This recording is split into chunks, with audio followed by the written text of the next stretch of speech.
Hi, నేను మీ బసవపోతున్నా. మనం తల్లిదండ్రులు పిల్లల్ని 4 రకాలుగా, అంటే 1 ప్రేమతో, 2 బాధ్యతతో, 3 స్వార్థంతో, 4 విచక్షణారహితంగా పెంచుతారు అని అనుకున్నాం కదా. ఈరోజు 4 పాయింట్ గురించి చెప్పుకుందాం. కొన్ని కుటుంబాల్లో ఎలా ఉంటుందో తెలుసా? తల్లిదండ్రులు వాళ్ళ బ్రతుకు వాళ్ళు బ్రతుకుతూ ఉంటారు, పిల్లలు వాళ్ళ బ్రతుకు వాళ్ళు బ్రతుకుతున్నట్టే ఉండి వాళ్ళు ఎదుగుతూ ఉంటారు అన్నమాట. సో ఇలా జరిగిపోతుంటాయి. ఒక ఇంట్లో ఒక తండ్రి ఉన్నాడు. ఉదయాన్నే తను లేచి పనికి వెళ్ళిపోతాడు, సాయంత్రం తాగేసి వచ్చి తను పడుకుంటాడు, మళ్ళీ ఉదయాన్నే లేచి వెళ్ళిపోతాడు. అలాగే పిల్లలు కూడా వస్తారు, వాళ్ళ పని వాళ్ళు చేసుకుంటారు, తింటూ ఉంటారు, పడుకుంటారు, వెళ్ళిపోతారు. సో ఇది ఉంటుంది. అలాగే నేను ఇంకొక ఆమెను కూడా చూశాను.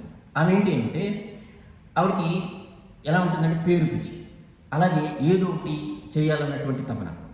సో ఆ పేరు కోసమే, ఓకేనా, ఆవిడ ఏం చేస్తుంటుంది తెలుసా? ఆ పేరు కోసం అని ఉద్యోగం అయిపోయిన తర్వాత రకరకాలుగా ఆ సంఘాలకి, ఈ సంఘాలకి, ఆ కార్యక్రమాలు, ఈ కార్యక్రమాలు తిరుగుతూ ఉంటుంది. సో ఇక్కడ వాళ్ళ పిల్ల ఏం చేస్తుందంటే, ఆవిడకి ఏదో వ్యాపకం, ఆవిడకి ఏదో కార్యక్రమాలు ఉన్నాయి పిల్లలకి. సో ఆ పిల్లలు వాళ్ళ వ్యాపకాలు వాళ్ళు తిరుగుతూ ఉంటారు. సో ఎవరికెవరికి సంబంధం అన్నమాట.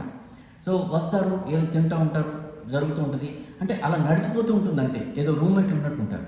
సో ఇలా కూడా పెంచే తల్లిదండ్రులు ఉన్నారు. ఇది చదువుకోని వాళ్ళలోనే కాదు, బాగా చదువుకున్న వాళ్ళలో కూడా ఇదే జరుగుతూ ఉంటుంది.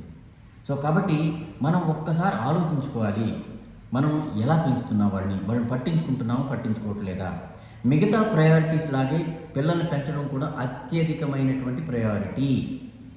సో కాబట్టి తల్లిదండ్రులుగా వాళ్ళ ఫ్యూచర్ని బిల్డ్ చేయడం అనేది మనకి చాలా చాలా అవసరం. సో కాబట్టి మనం ఆలోచించుకోవాలి, మనం ఏమి పట్టించుకోకుండా మనంగా వాళ్ళగా పెరుగుతున్నామా అని చెప్పేసి. సో అది చాలా ప్రమాదకరం కూడా. సో కాబట్టి తల్లిదండ్రులు ఒకసారి ఆలోచించుకుని ఈ 4 రకాలు ఎలా పెంచుతున్నాం అని చెప్పేసి చూసుకోండి. తరచి చూసుకుని ఒకసారి పిల్లల్ని ప్రేమగా, చక్కగా మన బాధ్యత నెరవేరుస్తూ పెంచుకోవాలని మాత్రం తెలుసుకోండి. చేస్తారు కదా. Thank you.